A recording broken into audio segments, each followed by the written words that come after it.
Holos Earth project.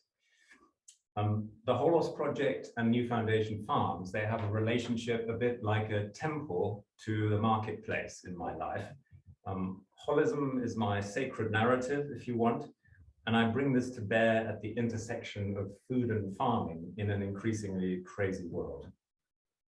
Simon before me spoke about the organizational thinking, which for me was a main part of his description of how it works, and I'd like to focus on ecological thinking.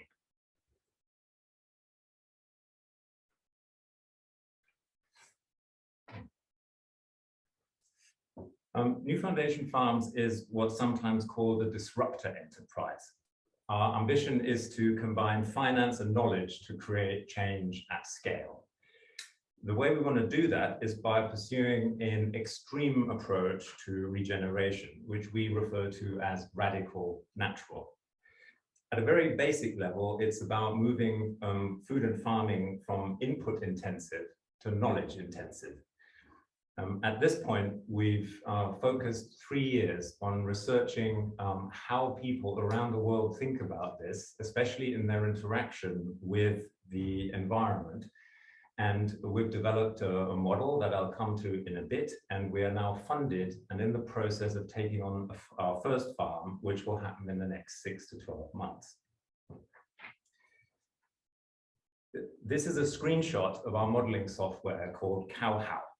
It's an application which is based on the possible symbiosis between economy and ecology, which occurs when nature is the driver of profitability. The whole purpose of this software is to design farms that are profitable just through farming, whilst at the same time radically improving the ecosystemic health. In practice, this is about bringing together lots of different kinds of livestock with lots of different kinds of fruits, nuts, seeds, vegetables, cereals, in short, plants, and especially thousands of trees, all in one place. The farmer philosopher Wendell Berry talks about 2 kinds of health, which we can't avoid when we design farming systems, but we somehow still avoid them. He says, agricultural choices must be made by these inescapable standards: the ecological health of the farm and the economic health of the farmer.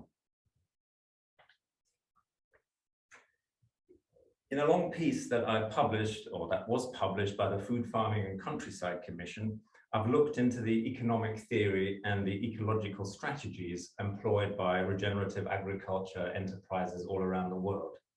Doing that made me deeply appreciate what Wendell Berry is saying. The only design factor that I could really discern in what I'm calling conventional industrial agricultural thinking is not health, but yield. And the problem with yield is that it measures returns to land area and labor. That's pretty basic stuff. But the problem is that it says nothing about economic, social, or ecological health. In fact, health is what the costs of that system are actually externalized into. My question is then, in designing farms, how might we design farms that can utilize free sunlight, free nitrogen, free carbon dioxide, free water from rainfall, with the incredible latent reserves of nutrients and seed banks in our soils? The evidence from around the world is pretty clear. When you combine ecological resources by integrating enterprises strategically, so-called stacking enterprises in the field, you can achieve dramatic reductions in infrastructure and input costs. Farms that practice this approach achieve higher levels of value add, and that translates into profitability. They pursue what's called a profit per acre strategy, and Ken and Craig quote me in their book as saying that the key to increasing profit per acre is diversity, grounded in biodiversity and leading to diversity of enterprises. So at New Foundation Farms, we think of ourselves as stewarding abundant ecosystems that also grow food and other resources. The resulting enterprise stack is not only highly profitable, but it also creates a highly productive, circular, biologically diverse, anti-fragile, low input system. Beyond biodiversity, we can stack enterprises in such a way that we're stacking positive impacts at different scales, from the soil, through the ecosystem, through human health, the economy, and society. And there's an axis that runs through this. There's a foundational connection between the food we eat and the system we live in. Nutrient density and ecosystem complexity are directly connected. And this foundational truth is why we're called New Foundation farms. And this fundamental connection between economy and ecology is also what lies behind Alan Savory's holistic management, which is all about seeing financial flows and wealth creation as ultimately dependent on plants, and more specifically, enabling the photosynthetic process, which requires green plants growing in regenerating soils.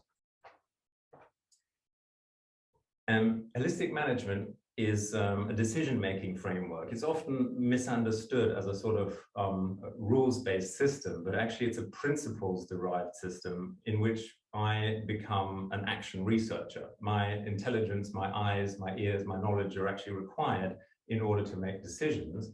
And what the system helps me with is framing those decisions. And what's foundational for it is the insight that a holistic perspective in management is essential, because nature actually functions in wholes and patterns. Now, I'm going to break out a little bit here from maybe what you'd expect, because I want to clarify the words wholeness and wholes and patterns a little bit by referencing a design theorist and architect called Christopher Alexander. He recognized that words like wholeness, wholes, and patterns put us in our psychology on the fulcrum between our right and left brain. That means we get conceptually a little bit confused. When we talk about a whole, for example, we start to look for a boundary, and then we come up against the problem that we can't identify an exact boundary. And the boundary is fuzzy. And the reason why the boundary is fuzzy is because the world actually exists as a structure of nested wholes, or nestedness. And he proposed a different word. He proposed the word center in order to get behind the centeredness of wholes. And when you think about it as a center, you recognize that this is a field effect that falls off towards the edge and explains why centers have fuzzy edges. This way of talking about centers also means that it's easy for us to understand patterns, because we can suddenly see the world as an arrangement of centers that interplay with each other.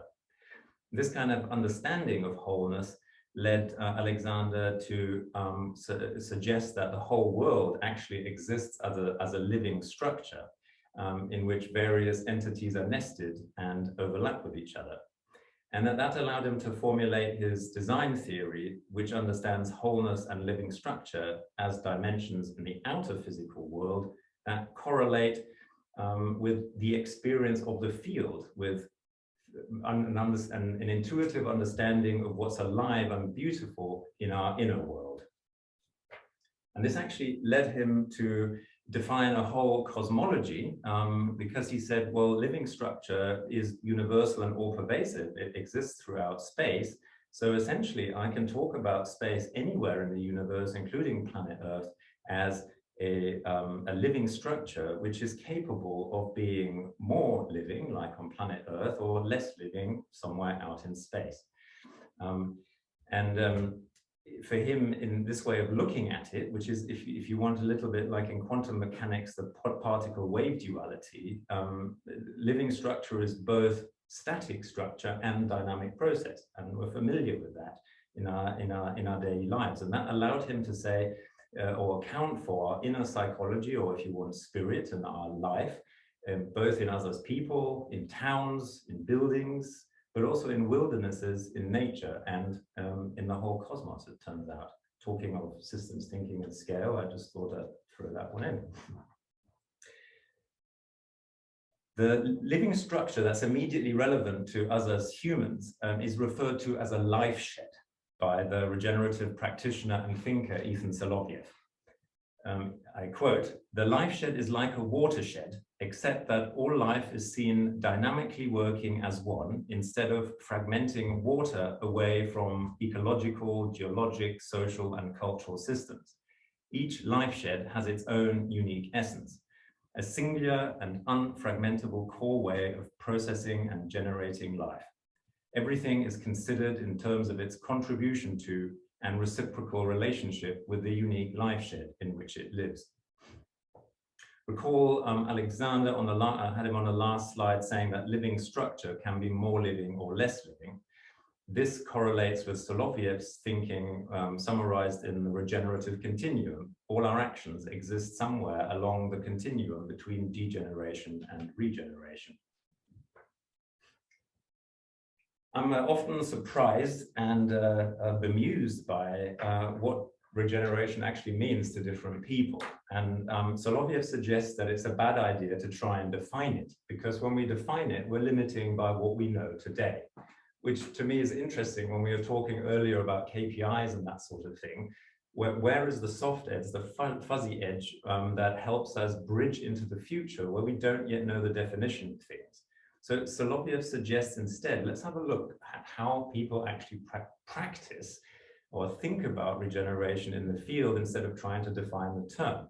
And he's come up with these 4 levels of regeneration that go from the functional via the integrative, and a major step, which he calls the mindset shift towards the systemic and then the evolutionary.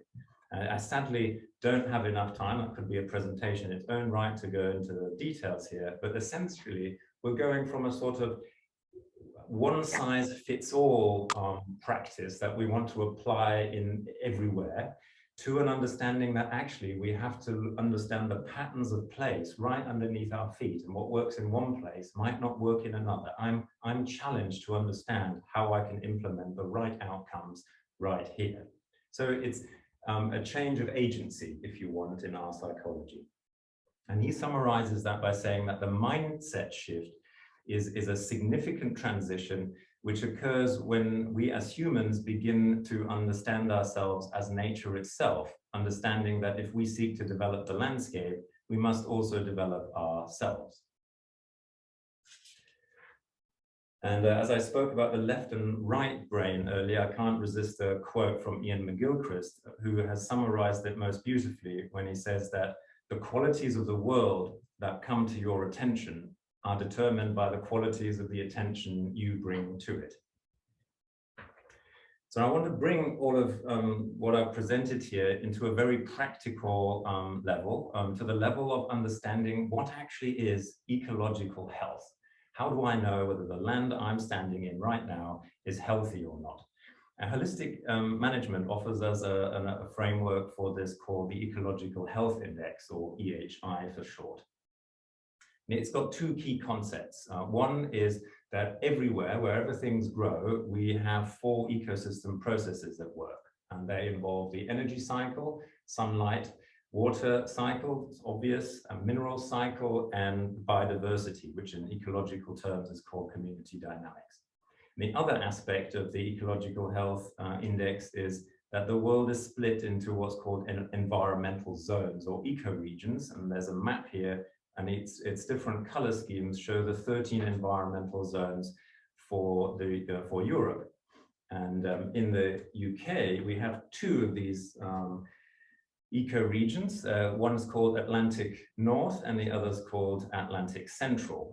We're right now in a subzone, or I'm right now here in Cornwall in a subzone of Atlantic Central. And essentially what an ecoregion allows me to do is to understand the different so-called steady states that my environment might get into. And I've listed a few pictures over there. They are from top left to bottom right, the deciduous forest, the wooded pasture, the meadow, which is subdivided into grass-dominated pastures and herbaceous hayfields. And we've got heathlands in the top right, rudderals, and arable land. And one interjection might be that these same states exist in other regions. Well, that's very true, but they won't exist with the same kind of species, same number of species, etc. And this allows us to put together a scorecard, because we can now go into any piece of land, and I'm actually getting ahead of myself here, bear with me. I'm going to skip this one and go here. By understanding what the maximum potential of any piece of land in our environmental zone is, we can go onto our piece of land and take a pencil, our eyes, and a scorecard.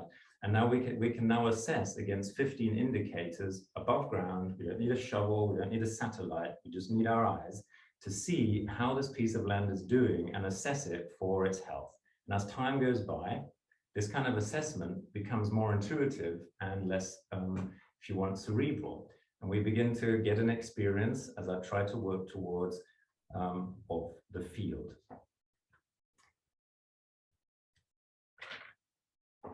I wanted to just summarize this with another quote from Alexander to close all of this, which brings together this understanding of connecting the dots to see the system and my inner experience of the field.